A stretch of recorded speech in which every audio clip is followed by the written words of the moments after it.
Paano kung ang mga mata mo ay magsimulang makakita ng mga nilalang na hindi nakikita ng iba? At paano kung hindi ka nila titigilan? Ano ang gagawin mo? Ako si Marisol, isang babaeng dating simple at masayahin.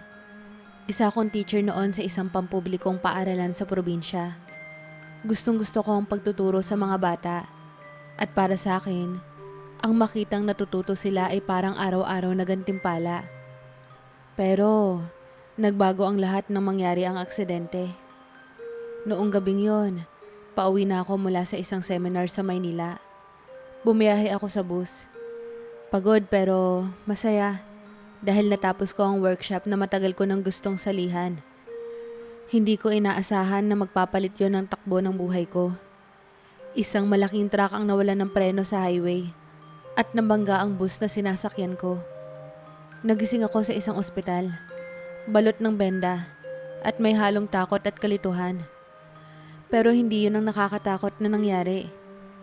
Simula kasi nung gabing magising ako mula sa aksidente, nagsimula akong makakita ng mga bagay na hindi nakikita ng iba.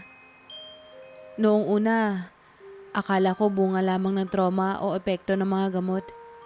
Pero hindi. Ang mga nilalang na nakikita ko, mga anino, mga naglalakad na tao na tila wala namang nakakapansin sa kanila, ay totoong nandyan. Nakakausap ko sila. Tumutulong sila sa akin. O minsan, sinusubukan akong takutin. Lalo pang naging mahirap ang lahat nang ma-realize kong hindi lahat ng kaluluwa ay mabait. Miss Marisol, may mga tao bang kasama ka rito? Tanong ng landlady ko isang gabi habang hinahatid niya ang renta. Wala akong nasagot. Paano ko ipapaliwanag na ang naririnig niya ay mga boses ng kaluluwa ng dati niyang asawa na naninising hindi siya binigyan ng hustisya. Sinubukan kong iwasan ang tanong, ngunit hindi yun naging madali. Habang tumatagal, lalong lumalayo ang mga tao sa akin. May mga kaibigan akong nagtatanong kung bakit palagi akong mukhang pagod at parang lagi may kausap kahit mag-isa ako. Sa eskwelahan, nagsimulang umikot ang mga chismis na may sumpa raw ako. Ang ilan sa mga magulang ng estudyante ko ay humiling pa sa principal na alisin ako sa trabaho. Wala akong magawa kundi mag-resign. Napilitan akong lumipat sa Maynila para magsimulang muli. Nakahanap ako ng lumang boarding house sa tabi ng isang maliit na palengke. Doon ako nagtinda ng mga pagkain para makaraos. Minsan, iniisip ko kung kaya ko pa bang bumangon mula sa sitwasyon ko. Gabi-gabi akong dinadalaw ng mga kaluluwa at hindi na ako halos nakakatulog. Hindi ko alam kung may kahulugan ba ang lahat ng ito o sadyang malas lang ako. Isang gabi, habang naglalakad ako pa uwi mula sa palengke, may isang kaluluwang humabol sa akin. Mukha siyang babae na puno ng sugat at mukhang galit na galit. "Tulungan mo ako! Hanapin mo siya!" Sigaw niya habang naglalakad ako ng mabilis palayo. Tumakbo ako hanggang sa makahanap ako ng isang lugar na maliwanag. Doon ko nakita ang isang bagong tayong shopping mall. Hindi ko alam kung bakit pero pagkapasok ko sa loob ng mall, biglang nawala ang babae. Hinihingal at takot na takot ako. Pero sa loob ng mall, naramdaman kong parang nabunutan ako ng tinik. Tahimik, walang boses, walang anino. Para akong bumalik sa normal. Sa unang pagkakataon, hindi ko naramdaman ang bigat na dulot ng presensya ng mga multo. Hindi ko alam kung bakit pero ang mall na yon ay tila naging kanlungan ko mula sa mundo ng mga kaluluwa. Nakita ko si Darius doon sa unang pagkakataon.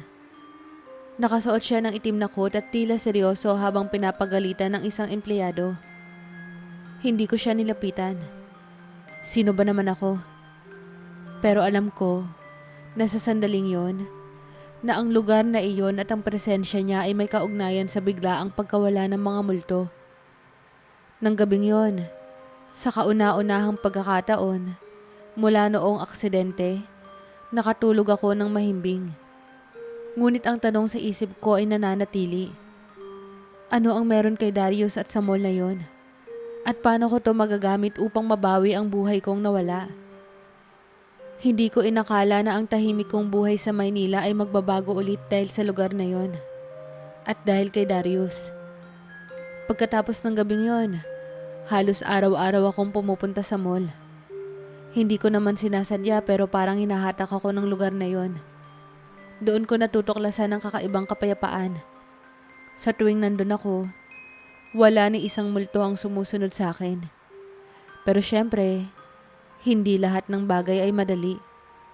Isang araw, habang palihim akong naglalakad sa third floor ng mall, isang multo ang biglang sumulpot sa harapan ko.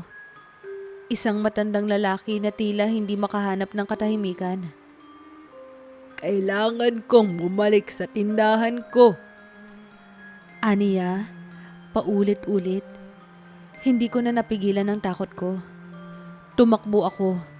Ngunit sa pagmamadali ko, aksidente kong nabangga ang isang mamahaling vase na nakadisplay sa harap ng opisina ni Darius. Nagkalat ang mga bubog. At sa isang iglap, lumabas si Darius mula sa loob ng opisina niya. Matangkad, nakasuot ng maayos na suit, at halatang naiinis. Ang kanyang mga mata ay tila nangungusap ng tanong na kung sino ako at kung anong ginagawa ko rito. Anong ginagawa mo rito? At bakit mo sinira yan? Malamig niyang tanong. Ang kanyang boses ay puno ng otoridad. Hindi ko alam kung paano ko siya sasagutin. Sa takot ko, hindi ko napansin na nakahawak pa pala ako sa kanyang braso.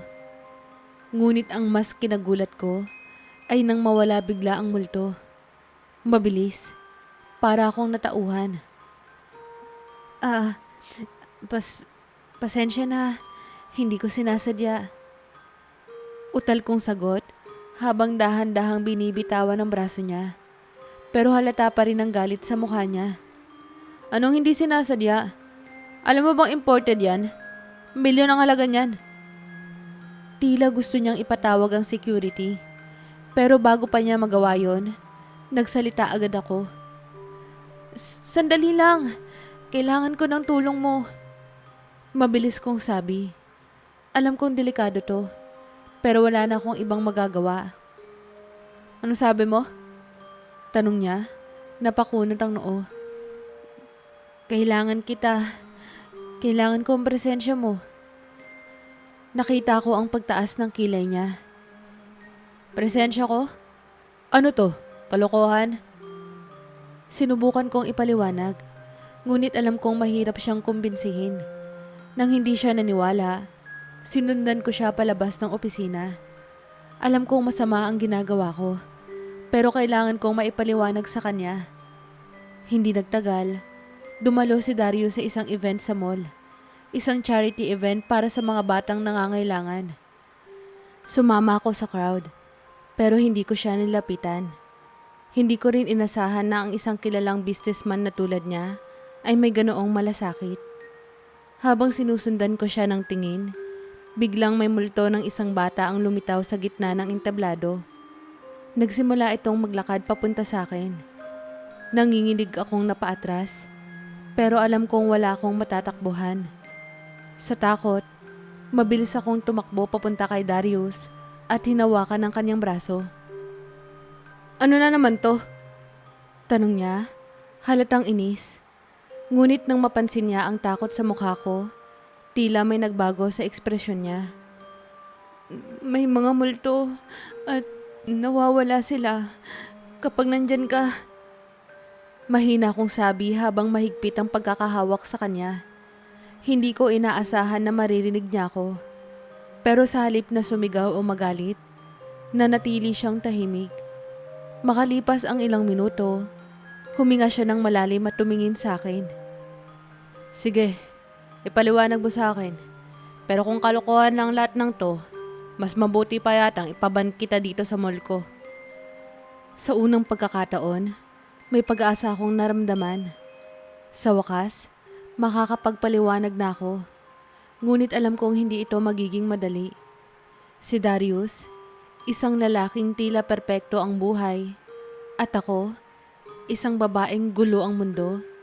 Paano ko siya makukumbinsing totoo ang lahat ng to? Wala akong choice kundi harapin siya at sabihin ang buong katotohanan. Sa kabila ng mga pag-aalinlangan ni Darius, pinayagan niya akong magpaliwanag sa opisina niya. Nakaupo siya sa likod ng malaking desk. Ang mga mata ay mahigpit na nakatuon sa akin, habang sinisimulan kong ilahad ang kwento ko. Okay, ito, makinig ka. Hindi ko alam kung paano pero matapos ang aksidenteng nangyari sa akin, nagsimula akong makakita ng mga kaluluwa. Ang mga kaluluwang yon, nawawala, galit, o hindi matahimik. Hindi ko naman to ginusto pero ito yung naging buhay ko. At tuwing malapit ako sa'yo, parang nagiging normal ang lahat. Wala silang pakialam sa akin kapag nandyan ka. Tumingin ako sa kanya at tila hindi siya kumbinsido. Nakatiklop ang mga braso niya habang tinititigan ako. So, sinasabi mo, ako ang yung... Ano? Lucky Charm? Kung gusto mong tawagin yon ng ganon, sige. Sagot ko, alam kong parang kabaliwan ito. Pero ito ang totoo. Nagtagal ang katahimikan sa pagitan namin. Sa wakas, tumayo siya at tumingin sa bintana ng kanyang opisina. Kung totoo ang sinasabi mo, bakit ako? Bakit hindi ka mapalayo sa ibang tao? Wala akong sagot. Hindi ko rin alam. Pero sa'yo lang sila nawawala. Napabuntong hininga si Darius. Fine. May paraan lang para malaman kung totoo ka. Simula ngayon, magiging personal assistant kita dito sa mall. Wala kang sweldo. Pero hahayaan kitang manatili dito. Tignan natin kung gaano katagal mong mapapanindigan ang kwento mo. Simula noon, araw-araw na akong nagtatrabaho bilang personal assistant ni Darius. Hindi to madali. Ang buong mall ay tila naging bagong tahanan ko. Pero kahit papano, mas madali na ang buhay dahil na rin sa presensya niya. Sa likod ng kanyang seryosong panlabas, unti-unti kong nakita ang kanyang pagiging perfectionist. Bawat detalye ng negosyo niya ay personal niyang binabantayan. Sa tingin ko, ito ang dahilan kung bakit napakalaki ng tagumpay niya. Pero hindi lahat ng araw ay tahimik. Habang nag-aasikaso ako ng mga papeles at meeting niya, nagsimula na namang magpakita ang mga kaluluwa. Hindi na sila mga ordinaryong anino. May connection sila sa nakaraan ng mall na to. Isang araw, habang inaayos ko ang dekorasyon para sa paparating na event, biglang lumitaw ang isang babae sa dulo ng hallway. Nakasuot siya ng puting bestida, basang-basa, at tila umaagos ang tubig mula sa kanyang katawan. Natigilan ako, at sa sobrang takot, napaatras ako. Bakit nandito ka? Tanong niya, ang boses ay parang nanggagaling sa ilalim ng tubig. Hindi mo ba alam kung ano ang ginawa nila sa akin? Hindi ko siya masagot. Hindi ko rin magawang tumakbo dahil sa kaba. Sa oras na yun, biglang lumabas si Darius mula sa opisina niya. Lumapit siya sa akin at sa isang iglap, nawala ang babae. Ano na naman ang kalokohan mo, Marisol? Tanong niya, halatang hindi siya natutuwa. May nakita akong multo. Sagot ko, nanginginig pa rin ang boses ko. Multo na naman? Kailan ba titigil ang drama mo? Bumuntong hininga siya at umiling. Pero sa halip na magalit palalo, inalalayan niya akong tumayo. Okay, sabihin mo, anong nakita mo? Doon ko siya unang nakitang seryoso. Hindi niya ako tinawag na baliw o sinabihan na wala akong kwenta. Ipinaliwanag ko ang nakita ko, pati na ang boses na narinig ko. Babaeng basang-basa. Napatitig siya sa sahig, halatang nag-iisip. Ang alam ko, may isang insidente dati rito. May babaeng nahulog sa fountain noong panahon ng unang may-ari ng mall. Baka may kinalaman siya ron. Paano mo nalaman? Matagal na akong may-ari ng mall na to, Marisol. Alam ko ang bawat sulok at kwento nito. Nang gabing yon, hindi ko maiwasang mapaisip. Ang mall ay tila naging tahanan ng maraming alaala at sikreto. Habang mas tumatagal ako sa presensya ni Darius, mas nararamdaman kong may mas malalim pa sa kanya kesa sa pinapakita niya. Ngunit hindi ko rin maiwasang isipin ang mga kaluluwang hindi pa rin mapakali. Sa bawat araw na lumilipas, parang mas dumadami sila at mas lumalakas ang kanilang presensya. Alam kong darating ang araw na kailangan kong harapin sila. Pero sa ngayon, alam kong hindi ko to kayang gawin ng mag-isa. Sa bawat araw na lumilipas, mas nararamdaman ko ang bigat ng mga kwento ng mga kaluluwang nagpapakita sa akin.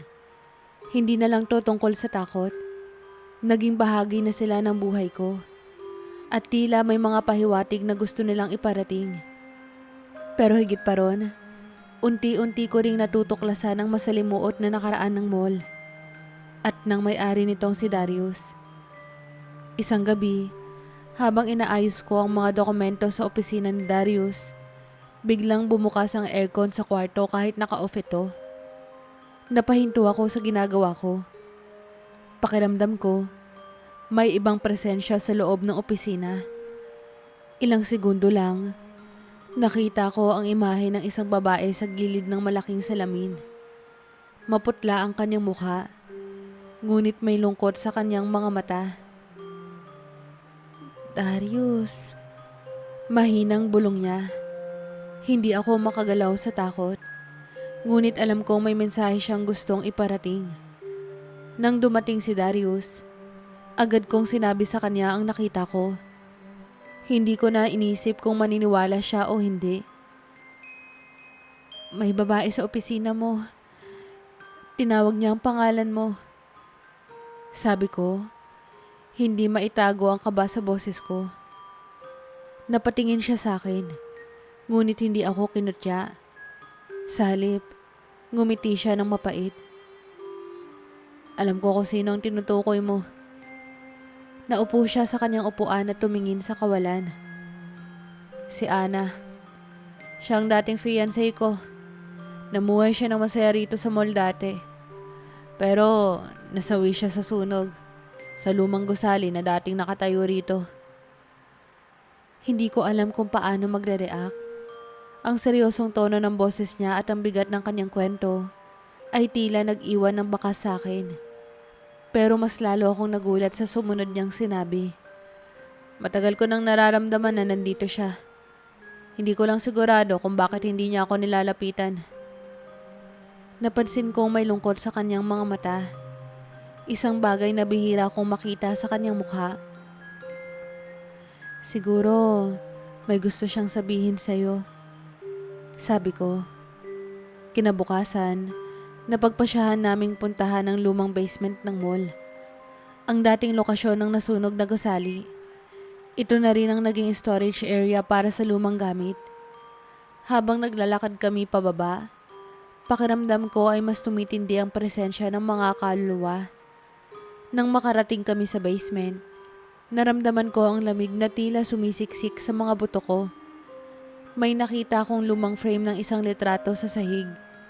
Isa itong larawan ng isang masayang babae na nakangiti sa tabi ng isang lalaking yakap-yakap siya. Si Darius yun. Ngunit mas bata pa. Biglang may narinig kaming mahihinang boses. Ang mga ilaw sa paligid ay nagsimulang kumislap. Napakapit ako kay Darius, pero nanatili siyang kalmado. Sa gitna ng kalituhan, lumitaw si Ana. Maputla ang kanyang mukha, ngunit ang kanyang mga mata ay puno ng emosyon. Darius, sabi niya, ang boses ay puno ng pangungulila. Nakita kong napalunok si Darius. Ana, bakit hindi ka lumisan? Tanong niya, ang boses ay may halong kirot. Hindi ako makaalis dahil may naiwan akong galit. Sa araw ng sunog, Alam kong may naglagay ng apoy sa basement. Hindi to aksidente. At alam kong alam mo rin yon. Nanahimik si Darius. Halata sa mukha niya ang bigat ng alalahanin. Ayoko nang manisi. Pero kailangan mong itama ang mga pagkakamaling nagawa mo noon. Hindi ako aalis hanggat hindi mo to ginagawa. Pag-uwi ko, hindi ko maalis sa isipan ko ang nangyari. Sa mga susunod na araw, napansin kong naging tahimik si Darius. Hindi siya nagbigay ng maraming utos. At mas bihira siyang magpakita sa mall. Naisip ko, siguro ay iniisip niya ang mga sinabi ni Ana.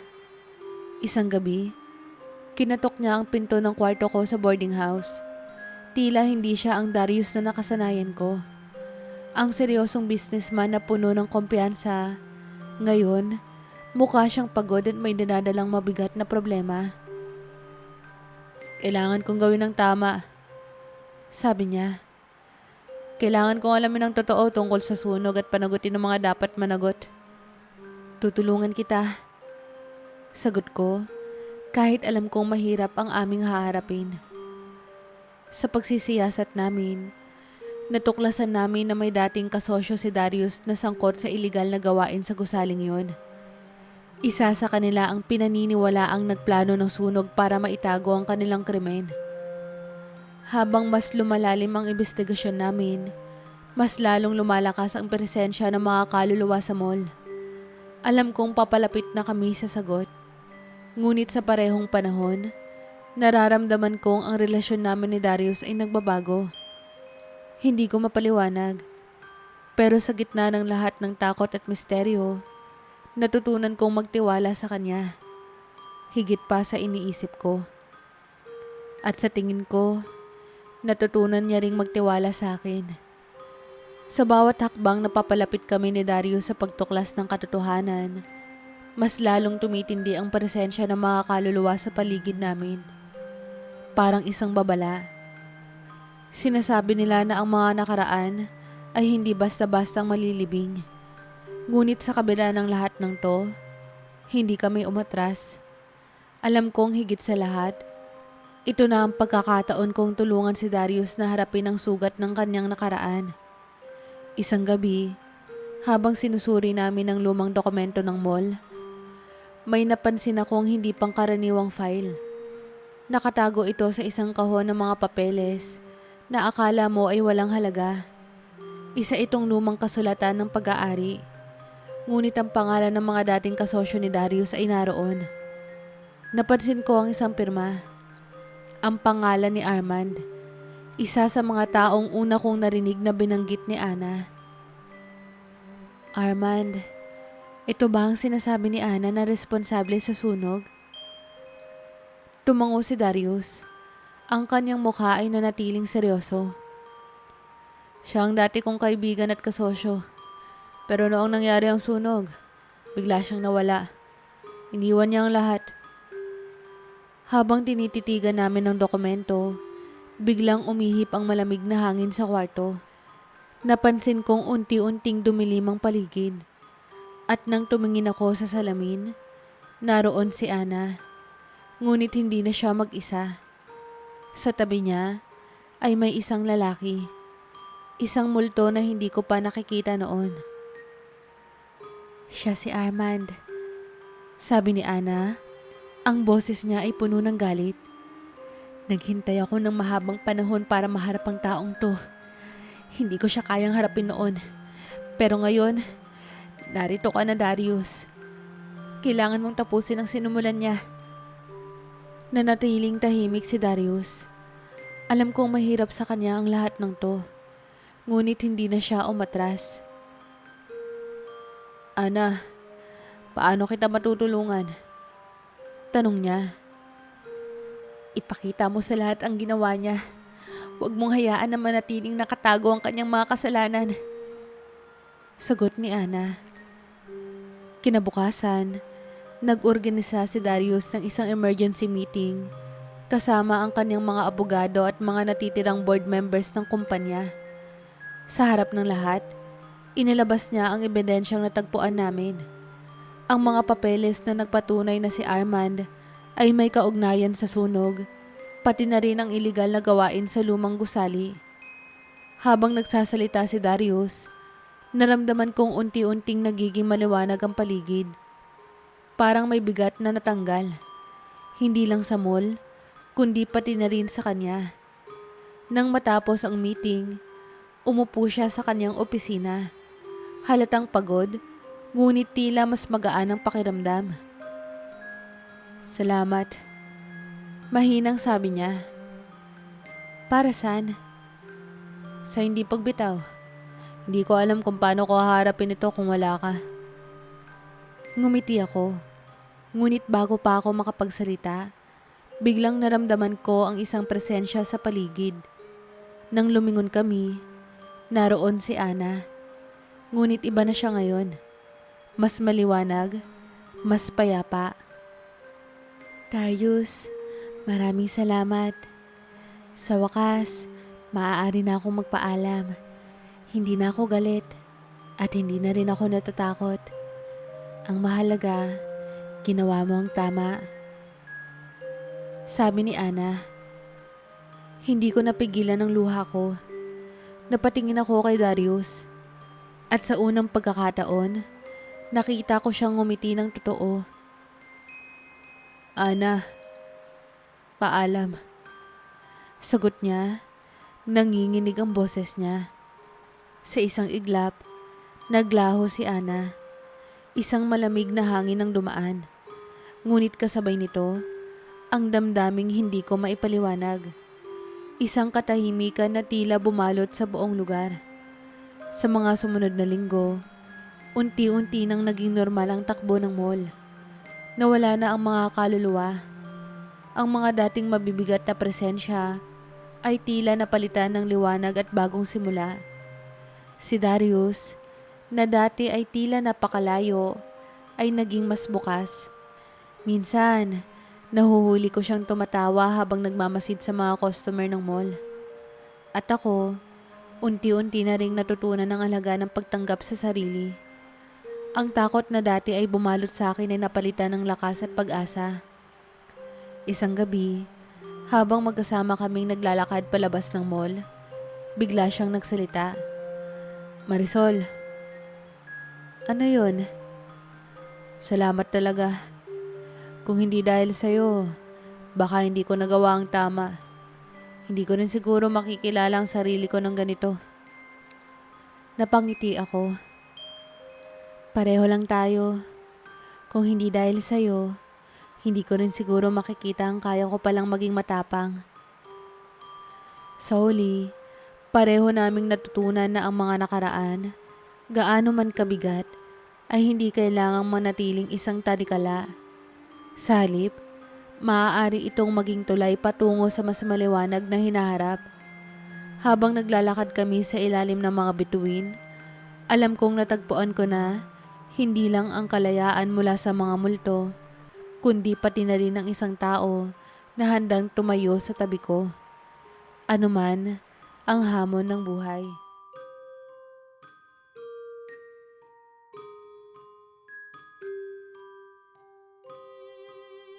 Kamusta po kayo? Muli, maraming salamat po sa pagsubaybay. Huwag niyo po sanang kalilimutang mag-like at mag-subscribe. Have a nice day po sa inyong lahat.